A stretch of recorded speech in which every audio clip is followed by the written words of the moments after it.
तरंग तरंग तरंग तरंग युवा तरंग। संग चलो प्रभु जी मेरे, संग चलो प्रभु जी मेरे, संग चलो प्रभु जी मेरे, संग चलो प्रभु जी मेरे, संग चलो प्रभु जी मेरे, संग चलो प्रभु जी मेरे, संग चलो प्रभु जी मेरे, संग चलो प्रभु जी मेरे।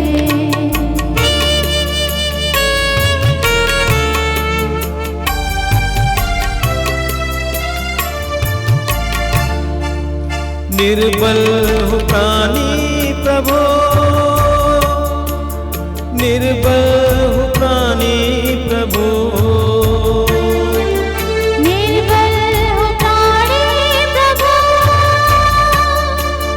निर्बल हूँ प्राणी प्रभु, निर्बल हूँ प्राणी प्रभु,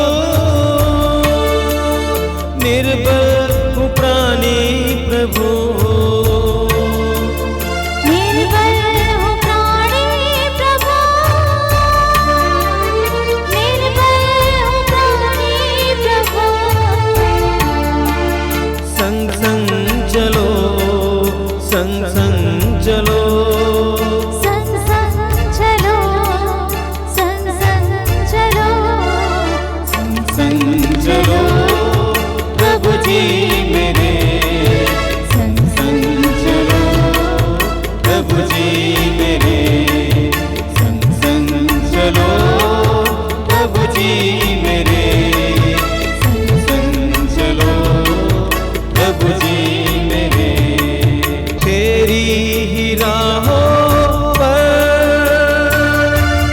चलता रहूं मैं सदा,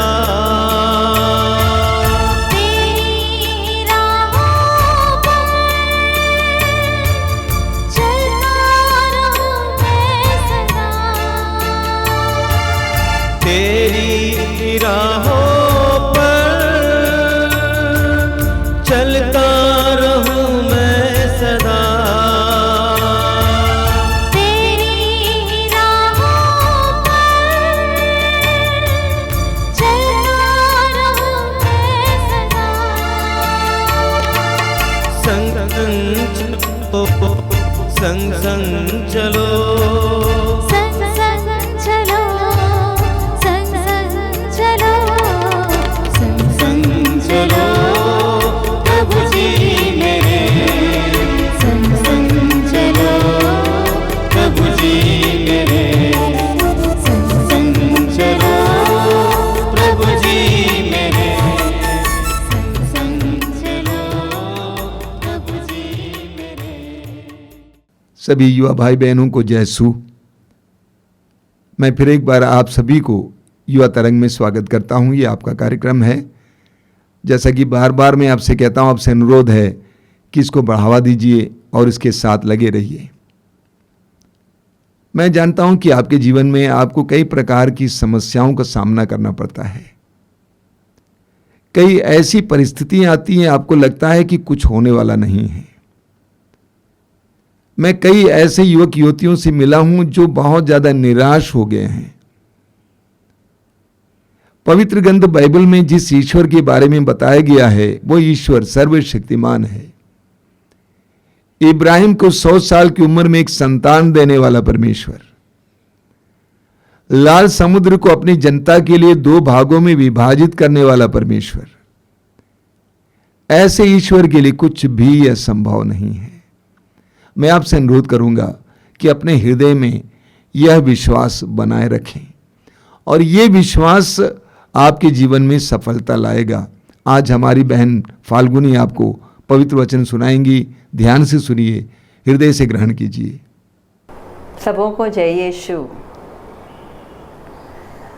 आपने कभी तितली को देखा है?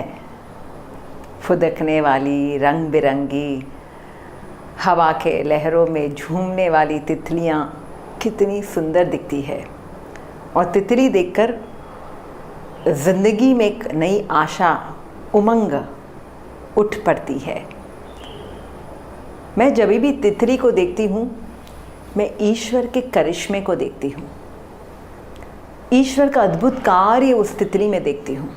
क्योंकि मेरा छोटा सा दिमाग ये समझ नहीं सकता कि इस तितली की शुरुआत एक रेंगने वाले कीड़े से हुई है। मैं नहीं समझ पाती कैसे एक रेंगने वाला कीड़ा एक तितली बन जाता है, पर ये ईश्वर करके दिखाता है। एक बदसूरत और जिसमें कोई रंग नहीं है, जिसमें कोई खूबसूरती नहीं है, जिसे देखना भी आज कई बार अच्छा नहीं लगता।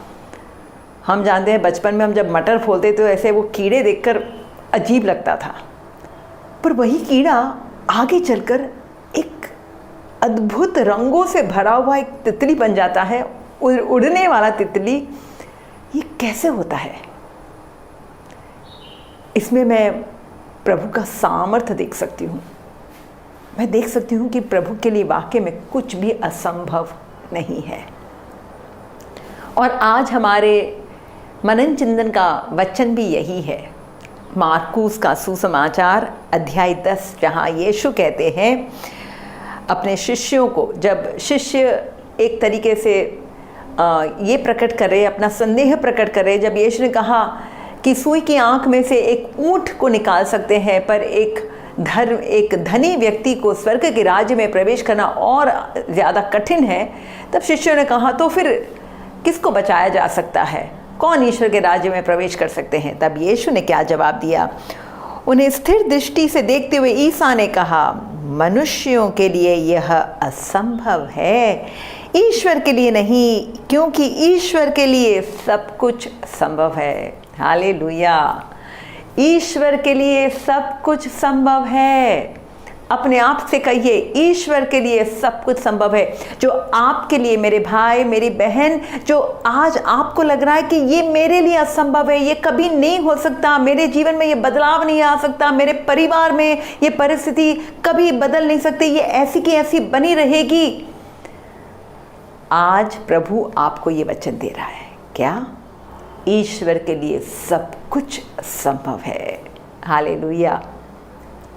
तो बाइबल इसकी गवाही देता है।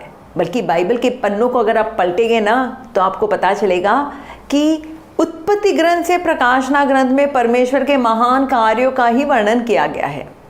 उत्पत्ति ग्रंथ के पहले पन्नों में जहाँ पर सृष्टि के निर्माण, गॉड, क्रिएशन ऑफ गॉड, वहाँ पर भी ईश्वर के वचनों का सामर्थ्य प्रकट होता है। जहाँ पर ईश्वर ने कुछ नहीं था, धरती सुनसान थी, अथाह गर्त पर यानी अंधकार छाया हुआ था, और परमेश्वर ने केवल वचन के द्वारा संपूर्ण सृष्टि का निर्माण किया। यानी उनके वचन की महत्ता, with the word of God nothing is impossible.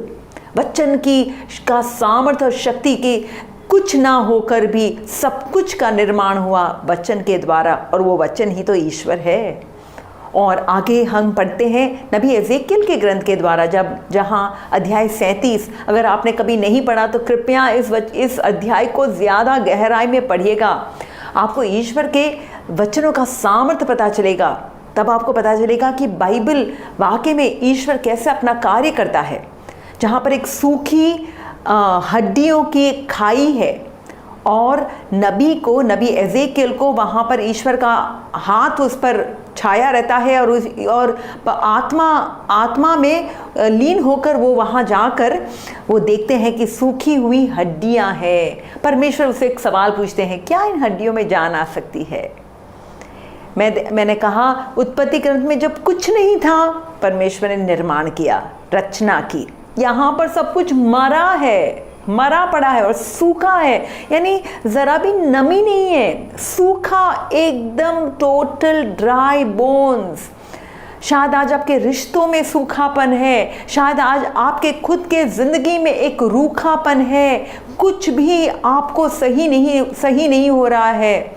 और वहाँ उस सूखेपन में परमेश्वर नबी के द्वारा, वचनों के द्वारा कहते हैं कि भविष्यवाणी करो। कहाँ? उन सूखी हड्डियों को, और सूखी हड्डियों को भविष्यवाणी करते देखते ही देखते उसमें स्नायुएं लगती है, मांस भरता है, चमड़ी आती है, और परमेश्वर ने वचनों के द्वारा वापस उनमें प्राणवायु फूके और वो जिंदा, वो सभी हड्डियां जिंदा लोग बन जाते हैं, वो इज़राइल की सेना बन जाते हैं। अर्थात परमेश्वर ने वापस ये स्थापित या ये प्रमाणित करके दिखाया कि जहाँ कुछ मरा भी है वहाँ पर भी मैं जीवन ला सकता हूँ। जो हमारे लिए मरा है, जहाँ पर कभी जान आ नहीं सकती, परमेश्वर ने वहीं पर जान लाई है। नए विधान में हम देखते हैं यीशु मसीह, हम देखते हैं सुसमाचारों में 3 लोगों को प्रभु ने जीवन दिया है। एक है जायरूस की बेटी। जायरूस सभागृह का अधिकारी यीशु के पास आया और कह रहे हैं, आप आइए, मेरी बेटी यानी बीमार है, वो अंतिम सांस ले रही है। और उसी समय एक संदेश आता है, बेटी तो मर चुकी, बेटी मर चुकी। यानी अभी अभी ये समस्या आ गई कि बेटी मर चुकी है। और दूसरी जगह देखते हैं नाइन की एक माँ, जिसका इकलौता बेटा, वो विधवा माँ का इकलौता बेटा कफन के कपड़ों में लपेटा गया है और उसके अंतिम क्रिया के लिए लेकर जा रहे हैं, उसे दफनाने के लिए लेकर जा रहे हैं। और तीसरी ओर हम देखते हैं लाजरुस, केवल दफन के कपड़ों में नहीं, उसको तो दफनाया गया है, दफनाकर 4 दिन हो गए। यानी आपकी समस्या शायद अभी शुरू हुई होगी, शायद कुछ अभी ख़त्म हुआ होगा, शायद उसमें कुछ समय बीत गया और आपने दफन के कपड़े भी पहना दिए, या तो लंबा समय बीत गया, आप भूल गए उस बात को, यानी वो मामला ख़त्म हो गया। वहाँ पर भी परमेश्वर कहता है, परमेश्वर क्यों? हमें कई बार लगता है कि ईश्वर क्या देरी करता है, ईश्वर देरी से आता है, या ईश्वर ने मेरा कार्य समय पर नहीं किया। आपको लग रहा है समय पर नहीं किया, मार्था और मरियम को वही लग रहा था कि समय पर नहीं हुआ, यीशु समय पर नहीं आए। पर यीशु कभी देरी से नहीं आते। क्यों? यीशु उस समय भी आ सकते थे, जब संदेशा भेजा था तो उस समय उसे चंगाई दे सकते थे। पर यीशु पुनः एक बार ये हम सबों को, सारे मानव जाति को ये साबित करना चाहते हैं कि जीवन और पुनरुत्थान मैं हूं। I am the रेसरेक्शन and the life. I am not only the healer. मैं केवल चंगाई दाता नहीं हूं, बल्कि मैं मृत परिस्थितियों में जीवन देने वाला ईश्वर हूं। असंभव को संभव करने वाला मैं ईश्वर हूं। आमेन। तो हमें क्या भरोसा मिलता है? परमेश्वर के लिए वाकई में कुछ भी असंभव नहीं है। अनेकों बार हम मर्था और मरियम के समान होते हैं। प्रभु आप पहले आए होते हो तो आज ऐसा परिस्थिति नहीं हुआ होता। इसे हम अविश्वास करते हैं।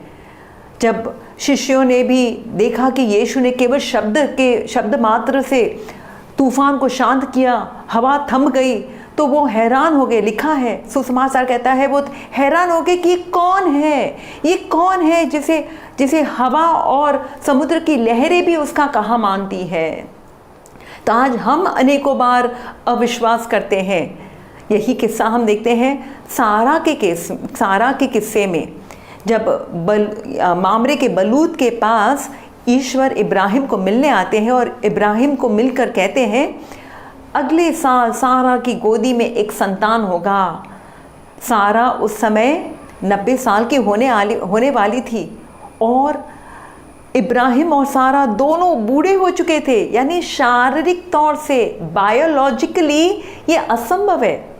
जब हम कहते हैं असंभव, इम्पॉसिबल, इसका अर्थ क्या है? It can not happen, it can not take place. ये हो ही नहीं सकता, ये इट कैन नॉट एग्जिस्ट। यानी एक क्रम है या एक नियम है, शरीर का एक नियम है। एक औरत अपनी मासिका छूट जाने के बाद वो गर्भवती नहीं हो सकती। ये एक ज़रूरी कार्य है कि ये होना ही है एक औरत के शरीर में। और इसलिए दोनों इब्राहिम और सारा यही तो सोच रहे हैं। हम पढ़ते हैं, इब्राहिम और सारा दोनों बूढ़े हो चले थे और उनकी आयु बहुत अधिक हो गई थी। उत्पत्ति अध्याय 18 में पढ़ते हैं, और सारा का मासिक धर्म बंद हो गया था, इसलिए सारा हंसने लगी और उसने अपने मन में कहा, क्या मैं अब भी पति के साथ रमण करूं? मैं तो मुरझा गई हूं और मेरा पति भी बूढ़ा हो गया है। यानी वो लोग हंस रहे हैं। ईश्वर की बात को सुनकर वो हंस रहे हैं। आज अनेकों बार हम कई बार हंसते हैं कि ऐसा भी कभी हो सकता है, प्रभु ने मुझे कुछ कहा है कि आने वाले दिनों में मैं तेरे लिए ये कार्य करूँगा, और हमें लगता है ये तो हो ही नहीं सकता, असंभव है। तब ईश्वर ने क्या कहा? किंतु प्रभु ने इब्राहिम से कहा, सारा यह सोचकर क्यों हंसी कि क्या सचमुच बुढ़ापे में भी मैं माता बन सकती हूँ? क्या प्रभु के लिए कोई भी बात कठिन है? आज आप अपनी कठिन परिस्थितियों में ये वचन सुनिए। प्रभु आपसे कहता है, क्या प्रभु के लिए कोई भी बात कठिन है? नए विधान में हम देखते हैं स्वर्गदूत ने जकारिया को ये कहा, एक पुरोहित है, जब प्रभु को वो धूप चढ़ा रहे हैं, जकारिया ने आकर कहा, आपके पत्नी को एक पुत्र होगा, उसका नाम योहन रखा जाएगा, वो ईश्वर का अग्रदूत होगा। पर जकारिया नहीं विश्वास कर पा रहे, और स्वर्गदूत ने कहा, मैंने जो कहा वो पूरा होकर रहेगा। और माँ मरियम के पास भी जब आए, माँ मरियम को भी यही बताया कि किसी तुम्हारा गर्भ ठहरेगा, शादी से पूर्व तुम गर्भवती होगी। माँ ने भी तो सवाल पूछा, ये कैसे हो सकता है? आज हम भी अनेक लोग ये सवाल पूछ रहे हैं, ये कैसे हो सकता है? तब स्वर्गदूत ने क्या कहा? स्वर्गदूत ने माँ को एक ही जवाब दिया है। आज वो जवाब हम सबों के लिए परमेश्वर हमसे कह रहे हैं। लूकस का सुसमाचार अध्याय 1 वचन 37, ईश्वर का आत्मा तुम पर उतरेगा, पवित्र आत्मा तुम पर उतरेगा और ईश्वर की शक्ति की छाया तुम पर पड़ेगी। यानी हमारे जीवन के असंभव परिस्थितियों में पवित्र आत्मा को उतरने की ज़रूरत है, ईश्वर की शक्ति वहाँ आने की ज़रूरत है, ईश्वर की उपस्थिति, ईश्वर का सामर्थ्य उतरने की ज़रूरत है, तो वो कार्य संभव होगा। और लूकस के सुसमाचार अध्याय 1 वचन 37 में स्वर्गदूत ने कहा, ईश्वर के लिए कुछ भी असंभव नहीं है। ईश्वर के लिए कुछ भी असंभव नहीं है। पुराने विधान में वापस हम मूसा को देखते हैं। मैं ये अलग अलग पात्र इसलिए बतला रही हूँ कि परमेश्वर एक व्यक्ति की ज़िंदगी में नहीं, बल्कि अनेकों जिन जिन लोगों को परमेश्वर चुने थे, उनको बुलाए थे, परमेश्वर ने उनके जीवन में अद्भुत कार्य किया है। मूसा जो खुद डरा हुआ है, हकलाता है, जिसकी ज़बान साफ नहीं है, प्रभु ने उसके द्वारा 6 लाख से भी ज़्यादा संख्या के इज़राइली लोगों को मिस्र देश से बाहर निकालकर उन्हें प्रतिज्ञा देश लेकर आए। कहानी से तो हम परिचित हैं कि मूसा उनको लेकर जा रहे हैं और प्रभु उनको उनके आगे आगे चल रहे हैं, अग्नि के स्तंभ के रूप में और बादल के खंभे के रूप में। और एक समय आता है जब वो लाल समुद्र के सामने खड़े हैं। सभी लोगों को लग रहा है हम यहाँ पर हैं, तंबू लगा कर बैठे हैं, अब पीछे से दुश्मन की सेना आ रही है। भागे तो कहाँ भागे, कहीं पर जाने की छिपने की जगह नहीं है। कई बार ज़िंदगी में हमें लगता है कोई मार्ग ही नहीं है, कोई मार्ग दिखता नहीं है, कोई मार्ग सूझता नहीं है। तब हमें जो लगता है कि लाल समुद्र में से भी कभी मार्ग निकल सकता है, तो यही हमारा ईश्वर है। समुद्र में से मार्ग बनाया, समुद्र के बीचों बीच सूखी भूमि पर चले, पानी ठहर गया दीवारों की तरह। कभी सुनने में आया है कि पानी ठहर जाता है? हालेलुया। तो इसलिए हमें लगता है कि जीवन में कई बार हमें लगता है कि कुछ हो ही नहीं सकता, पर वहाँ पर अगर हम प्रभु पर भरोसा करें तो प्रभु वहाँ पर भी मार्ग बनाता है जहाँ इंसान को कोई मार्ग नहीं दिखता। आपको जहाँ बंद द्वार दिखता है, बंद द्वार के आगे भी प्रभु मार्ग बनाता है। और आपको जो लगता है कि सारे द्वार बंद हो गए, आपको नहीं दिखता वो द्वार जो प्रभु ने आपके लिए खोला है। अनेकों बार हम दाऊद के समान होते हैं। सामने एक महायोद्धा है गोलायत। हम छोटे हैं, छोटे दिखते हैं, काबिल नहीं है, किसी भी तरीके से क्षमता नहीं है कि गोलायत का सामना कर सके। पर दाऊद, जिसके लिए गोलायत बड़ा नहीं था, जिसके लिए उसका ईश्वर बड़ा था, वो गोलायत का सामना कर पाए। आज हम सबों के सामने कोई गोलायत है। मैं नहीं जानती आपका कौन सा गोलायत है। सबका अलग अलग गोलायत हो सकता है, क्योंकि हर व्यक्ति के लिए एक असंभव परिस्थिति अलग है। एक माँ जिसका बेटा मंद बुद्धि का है, उसके लिए ये असंभव है कि मेरा बेटा कभी भी सही बोल पाएगा, क्या कहीं भी या जो चलने में असमर्थ है, क्या वो सही कभी चल पाएगा। किसी के लिए मेडिकल की जो रिपोर्ट है, वो ऐसे उनका मेडिकल का फाइल देखकर उनको ऐसा ही लगता है कि जीवन भर मुझे आजीवन भर इसी बीमारी के साथ जीना होगा। और किसी के लिए जो कर्जे के जो पेपर्स है, डॉक्यूमेंट्स है या बिल्स है, वो बढ़े जा रहे, वो बिल देख कर उनको लग रहा है मेरे पैसों की समस्या में से मैं बाहर कैसे आऊँगा, इस कर्जे को मैं कैसे चुकाऊँगा। और किसी के लिए किसी व्यक्ति से उन्होंने उनके साथ बहुत गलत व्यवहार किया है, उनको धोखा दिया है, उनको कहीं का नहीं छोड़ा है, उस व्यक्ति को मैं कैसे क्षमा कर पाऊँगा। I can not forgive that person. आपके मन में ये असंभव बात है। एक बहन मेरे पास आई थी ये कहते हुए, I can not stay with my husband, मैं ऐसे पति के साथ जी नहीं सकती, उसने मुझे धोखा दिया है, उसने मेरे साथ बेईमानी की है। आई कैन नॉट, मैं अभी हमारा पारिवारिक संबंध आगे बढ़ नहीं सकता। यानी उनके लिए वो असंभव परिस्थिति है। एक लड़का मेरे पास आया था ये कहते हुए, I have messed up my life, मैंने अपनी ज़िंदगी को ख़त्म कर दिया, मैं ड्रग्स में गया, नशा पान किया, आज मैं उसका गुलाम बन चुका हूँ, मैं पोर्नोग्राफी का गुलाम बन चुका हूँ, मैं एडिक्ट हो गया हूँ, मैं बाहर नहीं निकल सकता, आई एम बियॉन्ड रिपेयर। ये उसके शब्द है, आई एम बियॉन्ड रिपेयर। यानी ये हम सब लोगों के विभिन्न गोलायत है। पर क्या आपको भरोसा है कि आपका परमेश्वर आपकी गोलायत से बड़ा है? इसलिए तो ये गीत है ना, ये मत कहो खुदा से वो मेरी मुश्किलें बड़ी हैं, ये मुश्किलों से कह दो मेरा खुदा बड़ा है। हाँ, आपकी परिस्थितियाँ आपके ईश्वर से बड़ी नहीं है। आपके हर गोलायत का सामना करने की वो आपको क्षमता दे सकता है, या गोलायत को मार गिराने के लिए आपको ताकत दे सकता है, आपको प्रज्ञा दे सकता है। पर दाऊद के समान हमें परमेश्वर पर भरोसा रखना है, और जब प्रभु हमें सामर्थ्य देता है तो हमें उस पत्थर में भी हमें समझ में आ जाएगा कि पत्थर काफ़ी है, पर्याप्त है इस गोलायत को तोड़ने के लिए, इस गोलायत को ख़त्म करने के लिए। आज हम अपने जीवन की इन गोलायतों को ओर ना देखें, बल्कि उस ईश्वर की ओर दृष्टि लगाए जिसने हर ऐसी परिस्थिति, हर ऐसे व्यक्ति जिसके सामने असंभव परिस्थितियां हैं, परमेश्वर ने उनको सामर्थ्य, कृपा, प्रज्ञा देकर उनको उसमें विजयी बनाया है। हम पढ़ते हैं दानियल के ग्रंथ में, दानियल के 3 दोस्त, एक बहुत सुंदर किस्सा है, इस पर गौर करने वाली बात है। दानियल के 3 दोस्त, वो भी जवान थे, आपके समान थे मेरे नौजवान भाई और बहनों, वो आपके समान थे, पर परमेश्वर के प्रति उनका जो भक्ति है, उनकी जो श्रद्धा है अटूट है। और राजा नेबुकदनेस्सर ने वो सुवर्ण मूर्ति बनाई, यही उनके सामने चुनौती थी, या तो वो मूर्ति के सामने झुक जाए या तो उनके सामने अग्नि की भट्टी तैयार है। पर उनका जवाब लाजवाब था।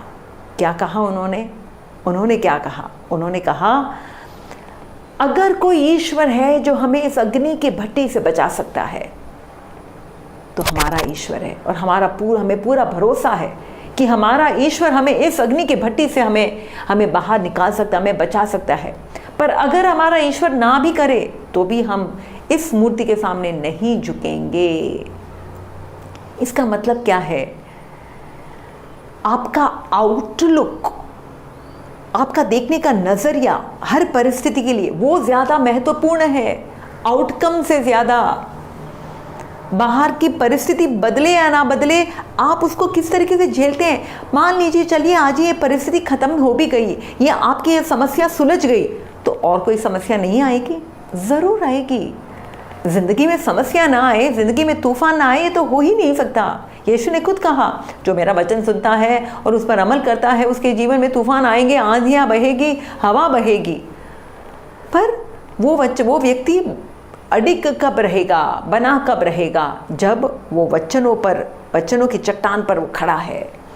आप आग से घिरे गए हो, पर वो आग आपको नहीं जलाएगी, क्या आपको भरोसा है?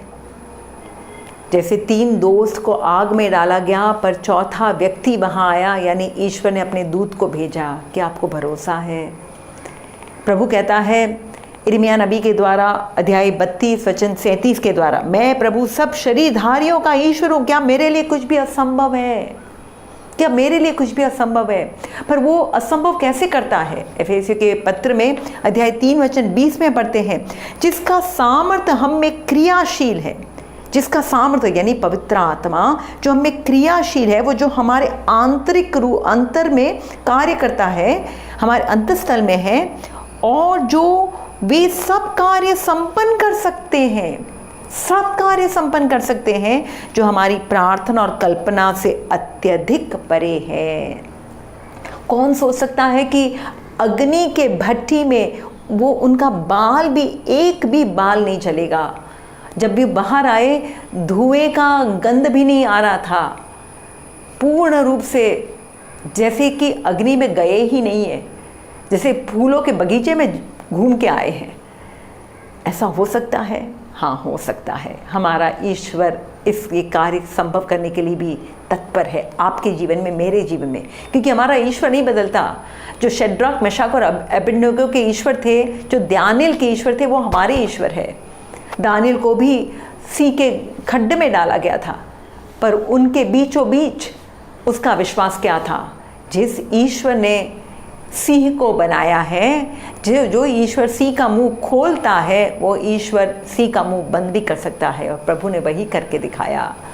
तो हमारे आसपास अनेक ऐसी परिस्थितियां हो सकती हैं जो हमारे विरुद्ध है। कुछ लोग हमारे विरुद्ध है, कुछ लोग हमारे विरुद्ध षड्यंत्र रचा रहे हैं। कोई जलते हैं और हमको लगता है मेरा भविष्य तो यानी बिगड़ गया, मेरा भविष्य कभी संवर नहीं सकता। और कई बार हमें लगता है परमेश्वर हमें कुछ दिखाया भी है, पर ये कैसे होगा, ये कैसे होगा? यूसुफ की तरह परमेश्वर ने यूसुफ को सपना दिया है कि आने वाले समय में तुम एक महान व्यक्ति बनने वाले हो, तुम सब पर अधिकार करोगे, पर उसी के भाई उसके विरुद्ध जा रहे हैं। तो ये सारी परिस्थितियों के बीचों बीच वो सोच सकता था, क्या ये संभव ही होगा? क्या मैं कभी इससे बाहर निकलूँगा? मैं अभी गुलाम हूँ, मैं अभी जेल में हूँ, क्या मैं कभी बाहर निकल सकता हूँ? क्या ये हो सकता है? क्या प्रभु का वचन वाकई में पूरा होगा? प्रभु जो कहता है वो करके दिखाता है। जैसे यूसुफ की ज़िंदगी में करके दिखाया कि जो प्रभु को प्यार करते हैं, उनके जीवन में सब कुछ में प्रभु उनके भलाई के लिए कार्य करता है।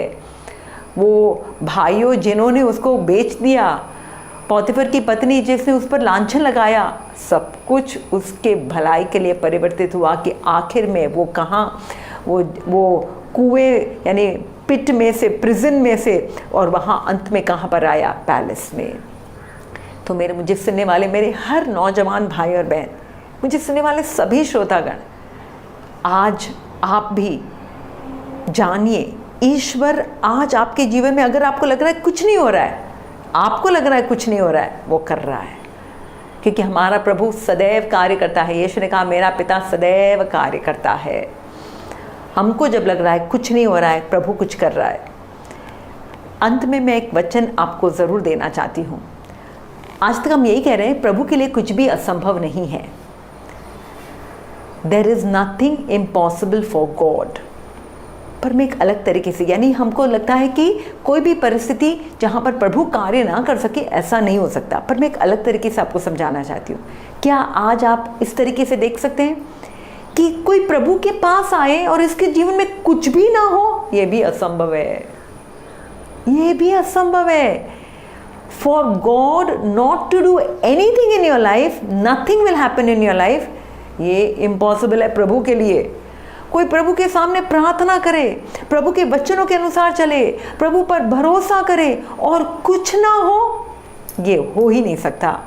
क्योंकि यीशु ने कहा जो मेरे पास आता है वो कभी खाली हाथ नहीं जा सकता। हमको कई बार लगता है कुछ नहीं हो रहा है, कुछ नहीं हो रहा है, पर कुछ भी ना हो ये हो ही नहीं सकता। नामान आए हैं नबी के पास, नबी ने कहा यॉर्दन के नदी में डुबकी लगाओ, 1 बार 2 बार 6 बार लगातार लगाई, कुछ नहीं हुआ, पर 7वीं बार लगाने पर हुआ। ये हमारा प्रभु है। क्या हम भरोसा रखते हैं कि जब हमको लग रहा है कुछ नहीं हो रहा है, वो कुछ कर रहा है? मुझे सुनने वाले मेरे जवानों, शायद आपको लग रहा है मेरे दूसरे दोस्त मज़ा ले रहे हैं, वो लोग पार्टियों के लिए जाते हैं, वो लोग अपने अपने अनुसार रंगरलियाँ मनाते हैं। हमने क्या पाया? हम न प्रभु के पीछे जा रहे हैं, हम प्रार्थना कर रहे हैं, हम पवित्र जीवन जीने की कोशिश कर रहे हैं, हम दुनिया का मज़ा नहीं ले रहे हैं, तो मुझे कुछ नहीं मिला। No, this is not possible. This is not possible for your God, that nothing is, that he will do nothing in your life. आपका जीवन कोरा रहे, हो नहीं सकता। जो प्रभु के पीछे, कभी ऐसे सुनने में नहीं आया कि जिसने प्रभु पर भरोसा किया है और प्रभु ने उसके भरोसे को तोड़ा है, हो नहीं सकता। जैसे नबी एलाइजा जब प्रार्थना कर रहे हैं बरसात के लिए, और वो अपने दास को भेज रहे, जा जाकर देख कुछ हो रहा है, कुछ तुझे कुछ दिखता है?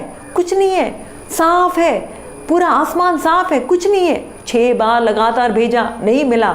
7वीं बार एक केवल मुट्ठी भर का उसने बादल देखा, और नबी एलिया ने क्या कहा? कह देना आहाब से अब बारिश, जोरों की बारिश आने वाली है। हाँ, जोरों की बारिश हमारे ज़िंदगी में आने वाली है। अगर हम भरोसा करने को तैयार है, हम भी अटल रहने को तैयार है, हम भी प्रभु के पीछे चलने को तैयार है, तो हमारे जीवन में भी प्रभु असंभव कार्य करेगा। पर मेरे लिए सबसे असंभव कार्य क्या है? मेरे अनुसार क्या वाकई में परमेश्वर का असंभव कार्य मैं कहाँ देखती हूँ? जब मैं देखती हूँ कोई व्यक्ति जो पूर्ण रूप से पूर्ण रूप से इतना कठोर है, पाप के दलदल में फंसा है, वो व्यक्ति आज उसके जीवन में इतना बदलाव, इतना परिवर्तन प्रभु के साथ रहकर, कि वो व्यक्ति आज ईश्वर का कार्य कर रहा है। पौलुस हमारे लिए गवाही है, जो पहले सॉल थे, अत्याचार करने वाला, the persecutor of Christians, he becomes the proclaimer of the gospel. वही व्यक्ति आज ईश्वर का कार्य कर रहा है।